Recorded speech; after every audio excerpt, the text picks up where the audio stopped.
사순절을 맞이하여서 십자가를 통해서 주님께서 우리가 도전하시는 가치들, 모습들 하나하나 묵상해 가고 있습니다. 오늘은 세 번째 시간으로 자기 부인에 대해서 함께 나눠보려고 합니다.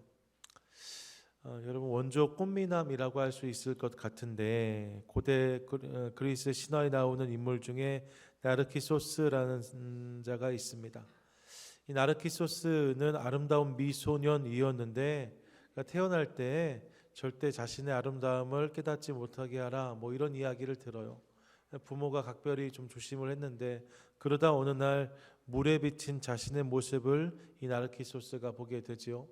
그런데 그 모습이 너무 멋있는 거예요. 그래서 몇 날 며칠을 식음을 전폐하고 물에 비친 자신의 얼굴을 계속 바라봤다, 이런 이야기인 거죠. 그러다 결국 그 자리에서 죽게 되었고, 그 자리에서 핀 꽃이 있는데 그 꽃이 수선화였다라고 이 신화가 이야기합니다. 그래서 이 수선화의 학명이 나르시스예요. 나르시스이고 꽃말은 자기 사랑, 자기애입니다. 자기를 사랑하는 모습, 나르키소스의 모습을 통해서 보게 되고, 여기서 나온 말, 이 말을 설명하려고 조금 이렇게 부연을 붙였는데 그게 나르시즘이란 말입니다. 강한 자기애라고 할 수 있죠. 나르시즘. 여러분, 이런 이야기가 있을까 싶지만 사실 현대인들에게 있어서도 말입니다.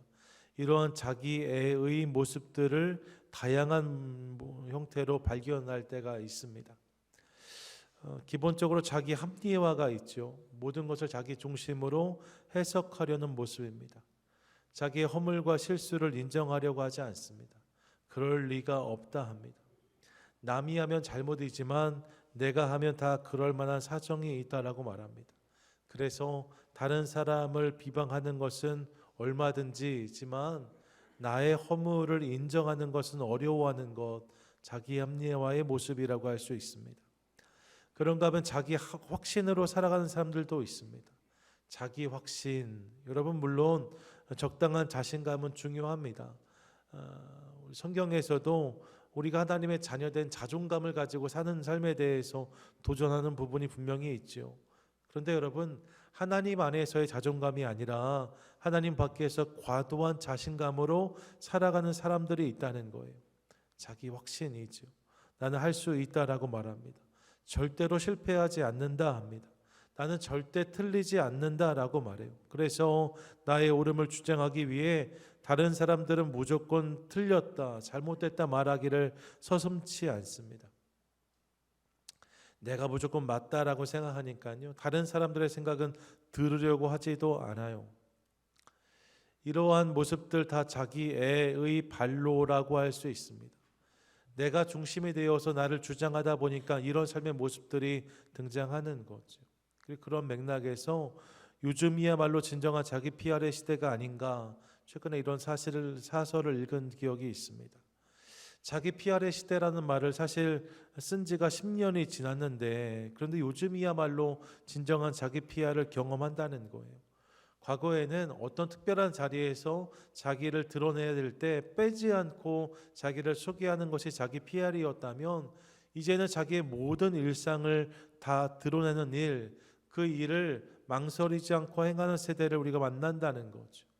내가 무엇을 먹는지, 내가 어떤 일을 하는지, 내가 어디에 갔는지를 적극적으로 알리고 자랑하는 시대를 살아가고 있습니다. 또 그런 일들을 통하여서 자신의 가치를 드러내고자 합니다. 내 생각과 내 가치관을 드러내는 일도 머뭇거리지 않아요.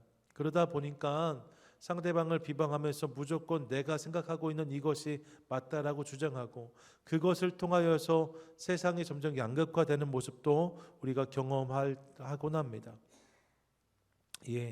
자신의 경험을 강요하느라 상대방을 배려하거나 수용하지 못하는 모습을 볼 때도 있는 거죠. 이게 오늘 우리가 사는 시대입니다. 아이 시대라고 해요. 내가 중요한 시대 말입니다. 내 뜻, 내 생각, 내 판단, 내 경험이 중요한 시대를 살아가고 있습니다. 그래서 내 것을 챙기지 않으면, 나를 주장하지 않으면 왠지 뒤처지는 것처럼 미련해 보이는 시대를 우리가 살고 있어요. 그런데 그런 시대를 사는 우리에게 예수님은 무엇을 말씀하시는가? 자기 부인을 말씀하십니다. 본문 23절인데 잘 들어보십시오. 또 우리에게 이르시되 아무든지 나를 따라오려거든 자기를 부인하고 날마다 제 십자가를 지고 나를 따를 것이니라 라고 말씀하십니다. 자기를 부인하고 자기 부인을 말씀하시는 거죠. 그리고 자기 부인이 뭐예요? My wife가 아니잖아요. 죄송해요. 자기 부인은 헬라어로 아르네오마이란 단어인데 부인이란 말이요, 거부하다, 거절하다라는 의미를 갖습니다. 부인하고 거절하는 것, 구체적인 모습을 한번 떠올려 보시면요, 마태복음 26장에서 보면 예수님께 잡혀가실 때에 그 예수님이 어떻게 되시는가를 보려고 베드로가 끝까지 쫓아가다가 대제사장의 집까지 들어가지 못하고 그 뜰에 머물게 되잖아요. 그때 베드로를 알아본 사람들이 당신도 저 예수의 제자가 아니냐, 당신이 그와 함께 있는 것을 보았다, 이렇게 말하는 일이 발생하거든요. 그때 베드로가 이렇게 반응합니다. 마태복음 26장 70절 보시면 베드로가 모든 사람 앞에서 부인하여 가로되 나는 내 말하는 것이 무엇인지 알지 못하겠노라 하며 라고 말씀하고, 72절에 보시면 베드로가 맹세하고 또 부인하여 가로되 내가 그 사람을 알지 못하노라 하더라 라고 말씀하고 있습니다. 여러분, 이 장면을 상상해 보세요. 베드로가 정중한 모습으로 손을 가슴에 대면서 사람 잘못 보셨습니다, 제가 아닌 것 같은데요, 이렇게 말했다는 게 아닙니다. 펄펄 뛰고 억울해하면서 나는 결코 그렇지 않다라고, 난 저 사람과 상관이 없다라고, 잘못 봤다라고, 여러분 그렇게 우기고 있는 저의 모습을 상상해 볼 수 있잖아요. 이게 부인하다예요. 여기서 부인하여가 똑같은 아르네오마이인 거죠. 이게 부인하다인 겁니다. 예수님은 이 부인을 말씀하세요. 누구를 부인하는가? 자기 자신에 대해서 그러해야 된다라고 말씀하신다는 거죠. 자기 자신에 대해서 철저히 거절하고 거부하는 것, 내 안에서 올라오고 내 안에 속한 것들을 적극적으로 의심하고 부정하면서 이것이 다가 아님을 인정하고 이것이 옳지 않음을 깨닫고 보다 좋은 것, 보다 나은 것, 보다 옳은 것이 있음을 깨닫고 바라보는 것, 이것이 자기 부인이라고 할 수 있습니다. 성도의 삶에, 제자의 삶에 이런 모습이 있어야 된다. 이 모습이 있어야 주님을 따를 수 있다라고 말씀하시는 거죠. 그리고 그런 맥락에서 예수님은 십자가와 자기 부인을 연결하여 말씀하십니다. 오늘 읽었던 본문의 앞절 보시면, 오늘 23절 읽었는데요, 22절에 보시면 이르시되 인자가 많은 고난을 받고 장로들과 대제사장들과 서기관들에게 버림받아 죽임을 당하고 제3일에 살아나야 하리라 라고 말씀하셨습니다. 무엇입니까? 예수님이 십자가를 예고하신 거예요. 당신의 십자가를 예고하셨어요. 그리고 나서 주신 말씀이 오늘 본문 23절인 거죠. 23절에서 또 무리에게 이르시되, 당신의 십자가를 말씀하신 다음에 그리고 나서 하신 말씀이 누구든지 나를 따라오려거든 자기를 부인하고 날마다 제 십자가를 지고 나를 따를 것이다 라고 말씀하십니다. 나를 따라오려면, 나와 함께 가려면 자기를 부인해야 된다라고 말씀하시는 거죠. 예수님이 지신 십자가를 따르기 위해 자기 부인이 있어야 된다라고 말씀하신 거예요. 예, 여러분, 스스로 지는 십자가는 자기 부인이 없으면 불가능합니다.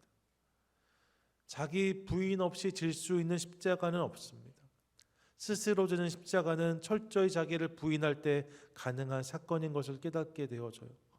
또 누가복음 22장에서 보면 예수님은 자기 부인의 실제적인 모습을 이렇게 보여주시는데, 누가복음 22장 42절 함께 읽습니다. 시작.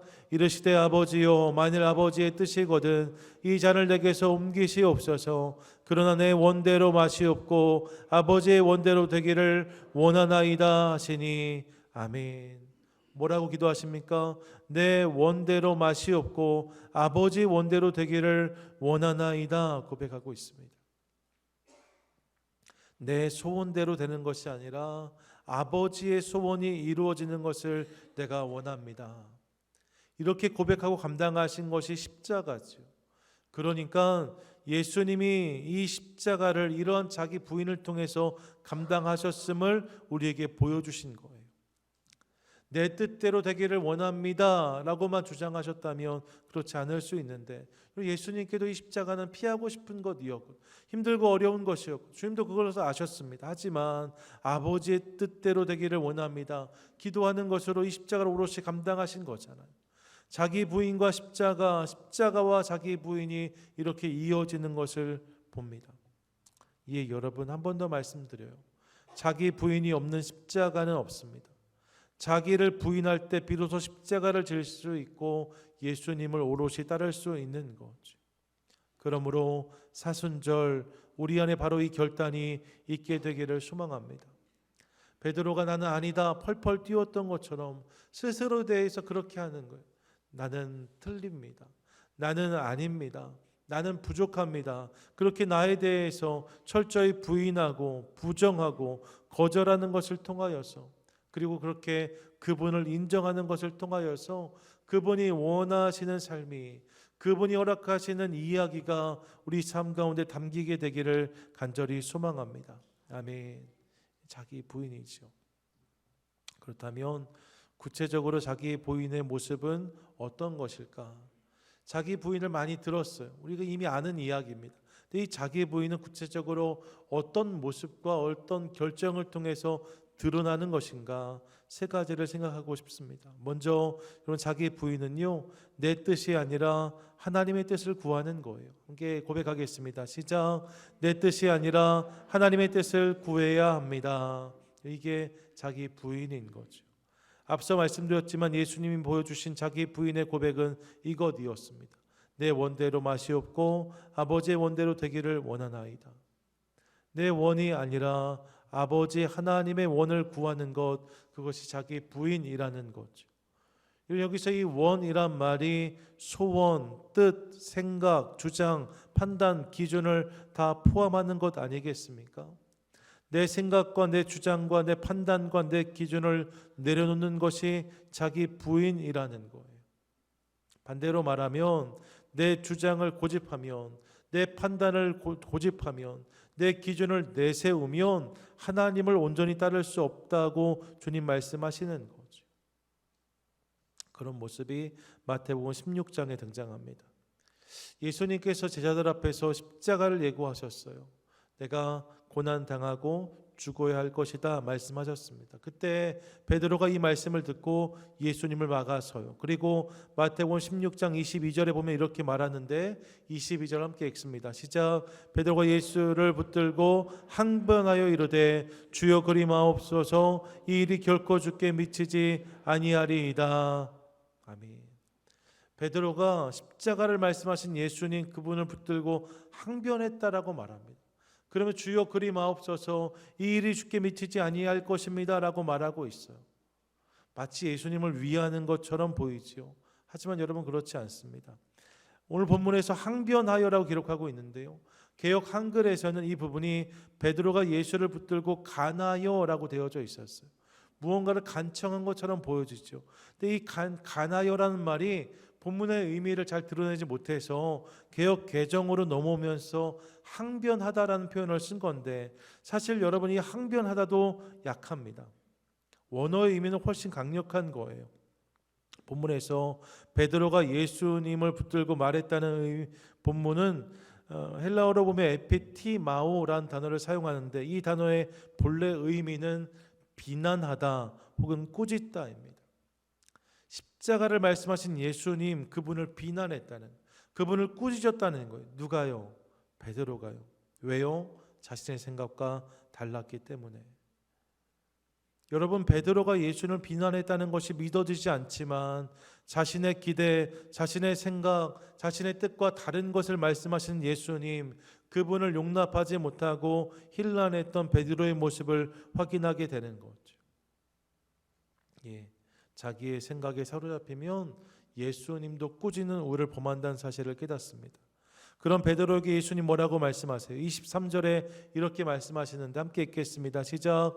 예수께서 돌아키시며 베드로에게 이르시되 사탄아 내 뒤로 물러가라. 너는 나를 넘어지게 하는 자로다. 내가 하나님의 일을 생각하지 아니하고 도리어 사람의 일을 생각하는도다 하시고. 아멘. 지금 베드로의 모습을 사람의 일을 생각하느라 하나님의 일을 생각하지 않는 것이다라고 말씀하십니다.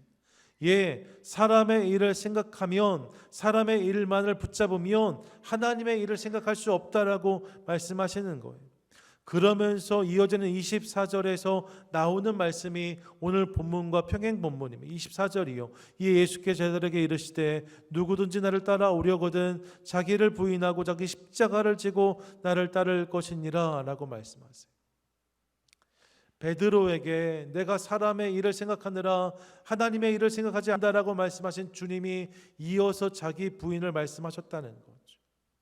결국 자기 부인은 나에게 속한 생각을 거절하고 하나님께 속한 생각을 취하는 것인 것을 깨닫습니다.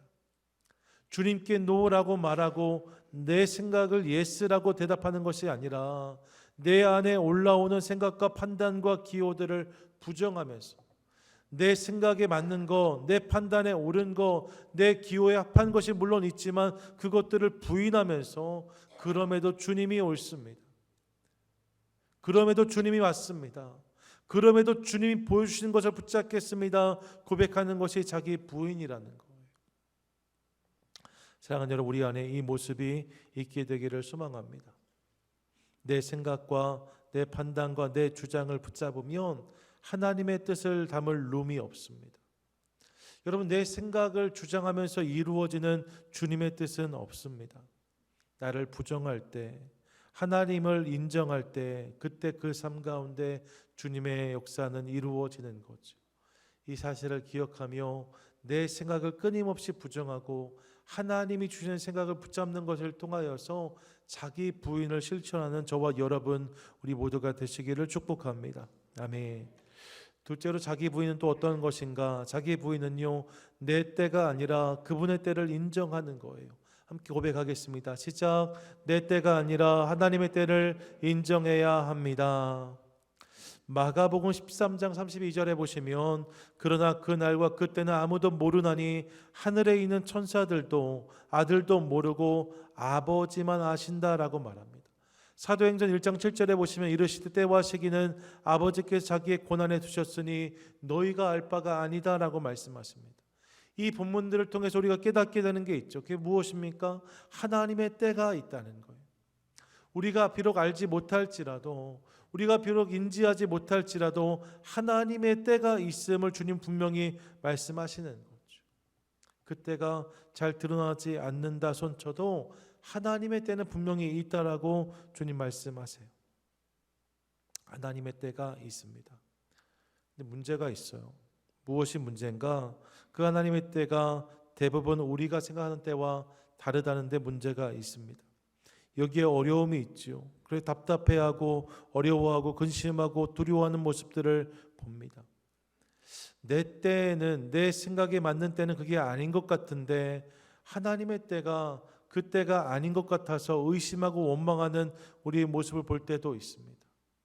내 때가 있는데 주님의 때가 이 일을 쫓아오지 못한다는 생각을 하는 거예요. 그래서 하나님의 때를 의심하고 원망하는 우리의 모습을 보는 거죠. 하지만 여러분 기억하십시오. 하나님 우리 인생의 가장 좋은 때를 아시는 분이십니다. 그 때가 우리가 생각하는 때보다 빠를 수도 있고 늦을 수도 있습니다. 너무 빠른 것이 아닌가 혹은 너무 늦은 것이 아닌가 할 수 있어요. 하지만 여러분 분명합니다. 그때는 우리에게 가장 알맞는 때입니다. 주님이 그 때를 아시고 그 때를 통해서 일하시는 거죠.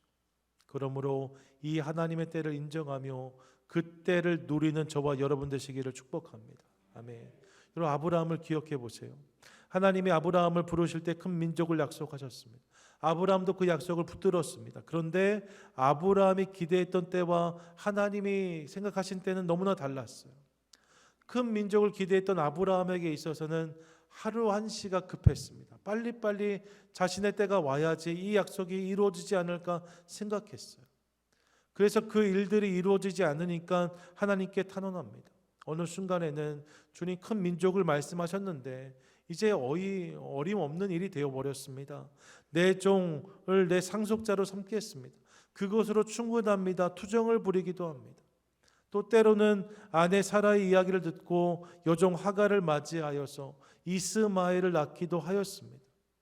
이게 다 아브라함의 때에 벌어진 일들이에요. 하지만 하나님이 정하신 때는 따로 있었습니다.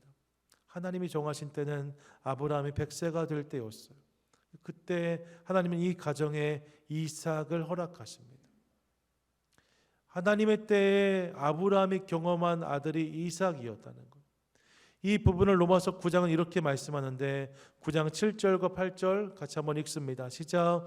또한 아브라함의 씨가 다 그의 자녀가 아니라 오직 이삭으로부터 난 자라야 내 씨라 불리리라 하셨으니 곧 육신의 자녀가 하나님의 자녀가 아니요 오직 약속의 자녀가 씨로 여기심을 받느니라. 아멘.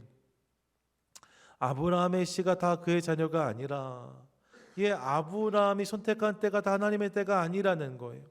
오직 하나님께서 약속하신 그 때에 경험된 것이 하나님의 역사에 쓰임을 받는 것이다라고 말하면서 곧 육신의 자녀 누구입니까? 이스마엘을 말하는 거죠. 이스마엘이 하나님의 자녀가 아니고 오직 약속의 자녀 이삭이 씨로 여기심을 받았다라고 말하고 있습니다. 아브라함이 생각한 때의 결과는 이스마엘이고 하나님이 생각하신 때의 결과는 이삭이었는데 하나님의 역사는 이스마엘이 아니라 이삭을 통해서 흘러가게 되었다는 거예요. 여러분, 그렇게 해서 얻은 아들 이삭은 축복과 역사의 통로가 된 반면 아브라함의 때의 결과로 얻은 아들 이스마엘은 불화와 갈등의 씨앗이 된 것을 봅니다. 하나님의 역사는 하나님의 때를 통해서 흘러간다는 거죠. 이스마엘이 아니라 이삭을 통해서 일하시는 주님을 봅니다. 이 사실을 기억하고 싶어요. 여러분, 내 때의 결과는 이스마엘이지만 하나님 때의 결과는 이삭인 것을 기억하시기 바랍니다. 내가 생각한 때, 내가 붙잡은 때의 결과로 내가 얻는 것은 이스마엘이에요. 그것을 통해서 주의 뜻을 이룰 수는 없어요. 하나님의 때는 이삭을 통해 이루어지고 그 이삭을 통해 주님은 역사하십니다. 그러므로 하나님 내 때가 아닌 하나님의 때를 인정하는 것을 통하여서 우리의 삶 가운데 이스마엘이 아니라 이삭이 경험되게 하시고 이를 통해서 오늘도 일하시는 주님을 보게 하여 주시옵소서. 함께 기도하는 저와 여러분 우리 모두가 되시기를 축복합니다. 아멘. 내 때가 아니라 하나님의 때를 인정하는 것이 중요하다 말씀을 드렸습니다. 끝으로 자기 부인은 또 무엇인가? 이런 자기 부인은 나의 방법이 아니라 그분의 방법에 순종하는 것입니다. 한번 따라 하시지요. 시작. 나의 방법이 아니라 그분의 방법에 순종해야 합니다. 여러분, 이게 자기 부인이라는 거예요. 세상에는 여러 가지 방법들이 있습니다. 대부분 사람들이 생각하고 쉽고 편한 방법들이 소개됩니다. 세상은 그것을 택하라고 말하고 그렇게 해야 좋은 결과를 보장받는다라고 설명합니다. 그런 방법들을 모아서 노하우라는 말로 우리 가운데 소개되어지기도 해요. 인생을 사는 노하우가 필요하다. 세상을 사는 노하우가 필요하다라고 말하는 거죠. 이게 여러분, 세상이 우리 가운데 권하는 방법이 있습니다. 우리가 생각하고 바라는 방법들이 있습니다. 그런 맥락에서 자기 방법으로 인생을 살았던 대표적인 사람이 야곱이 아닐까 싶습니다. 그는 정말로 기가 막힌 수완을 보여줍니다. 형도 속입니다. 아버지도 속입니다. 외삼촌 라반의 집에서 일할 땐 열심히 일하고 나중에 자신의 몫을 불화받을 때 말입니다. 얼룩 양과 염소를 달라고 말한 다음에 냇가에 가서 양과 염소가 물들어 올 때마다 말입니다. 나뭇가지를 군데군데 벗겨내어서 얼룩덜룩한 가지를 만들어 그 시냇가에 그 나무를 쭉 꽂아 넣었다고 성경이 말하잖아요. 그렇게 하는 것이 얼룩 양과 염소가 태어나는데 도움이 될까 했던 거예요. 야곱이 그 정도입니다. 자신이 원하는 것을 얻기 위해서는 수단 방법을 가리지 않아요. 그런 탁월한 방법론으로 인생을 경영하려고 했던 사람이 야곱입니다. 하지만 야곱은 이를 통해 성공을 경험하지 못합니다. 야곱이 그렇게 자신의 인생을 살아낸 다음에 그의 인생을 무엇이라고 회고합니까? 내 인생이 험난한 인생이었다라고 자인합니다. 여러분, 가진 방법을 동원해서 어떻게 해서든지 성공하려고 부단히 애를 썼지만 내 인생에 행복했노라라고 말하지 않아요. 험난한 인생이었다라고 고백해요. 그러면서 그의 인생 마지막 자리에서 그는 하나님을 고백합니다. 여러분, 성경을 보세요. 창세기 48장 49장에서 야곱의 마지막이 소개되고 있는데 말입니다. 이제 자녀들을 남겨두고 세상을 떠나야 되는데 자녀들을 향하여서 내가 인생을 살아보니 이런 방법들이 유효하더라, 저런 방법들이 중요하더라, 이건 이렇게 저건 저렇게 하는 것이 보다 쉽고 편한 길이더라 라고 자신의 방법을 저들에게 전수하려고 하지 않습니다. 대신 야곱은 인생의 마지막 자리에서 하나님의 이름을 붙잡습니다. 하나님의 이름으로 자녀들에게 복을 빌어주는 저의 모습을 봅니다. 자녀들에게 가장 좋은 것을 남기고 싶은 순간 그가 붙잡았던 것은 사람의 방법론이 아니라 하나님의 이름이었다는 것. 그 하나님을 붙잡고 그 하나님의 이름으로 축복하는 아버지 야곱을 만나는 거죠. 무엇입니까? 인생은 사람의 방법 안에서 풀어지는 것이 아니라 하나님 손 안에서 풀린다는 것을 그가 깨달은 거예요. 그래서 자신의 방법론이 아니라 하나님의 은혜를 구하며 역사를 기대하고 기도하는 그의 모습을 보게 되는 거죠. 예, 사랑하는 여러분, 인생의 진정한 승리는 세상의 방법이 아니라 하나님의 방법을 통해서 주어진다는 사실을 믿으시기 바랍니다. 그 일을 위해 주님 우리를 자기 부인의 자리로 초대하세요. 세상의 방법, 나만의 방법이 아니라 하나님의 방법을 따르라고 말씀하십니다. 그 방법으로 살라고 말씀하세요. 물론 여러분, 하나님이 우리 가운데 보여주시는 방법들이 쉽고 편한 방법이 아닐 수 있습니다. 오히려 가만히 보면 어렵고 불편하고 더 무거운 방법들이 많은 것처럼 보여요. 마태복음 5장부터 7장까지가 산상수훈의 말씀인데 그 말씀들이 대부분 다 그렇습니다. 특별히 5장 하반절에 보시면 이런 말씀들이 이어집니다. 세상에서 오른뺨을 맞으면 왼편을 돌려대라고 하십니다. 속옷을 누군가 요구하면 겉옷을 벗어주라고 하십니다. 누군가 오리를 가자고 요구하면 심리까지 함께 가주라고 말씀하십니다. 원수가 있다면 그 원수를 갚으라 하지 아니하시고 오히려 저들을 사랑하고 기도하라고 하십니다. 여러분, 이게 하나님께서 원하시는 성도의 방법론이라 합니다. 사실 가만히 보면 바보 같은 인생을 살려고 하시는 것 같습니다. 이렇게 살면 무시당하지 않을 수 있을까? 이렇게 살면 세상이 어리석다고 말하지 않을까? 그런 우려가 듭니다. 하지만 주님은 이를 도전하시면서 45절에서 이렇게 말씀하세요. 45절 같이 한번 읽습니다. 시작. 이같이 한즉 하늘에 계신 너희 아버지의 아들이 되리니 이는 하나님이 그 해를 악인과 선인에게 비추시며 비를 의로운 자와 불의한 자에게 내려주심이라. 아멘. 하나님이 그런 방법으로 세상을 통치하신다는 거예요. 그러면서 이같이 한즉 하늘에 계신 너희 아버지의 아들이 되리니 라고 말합니다.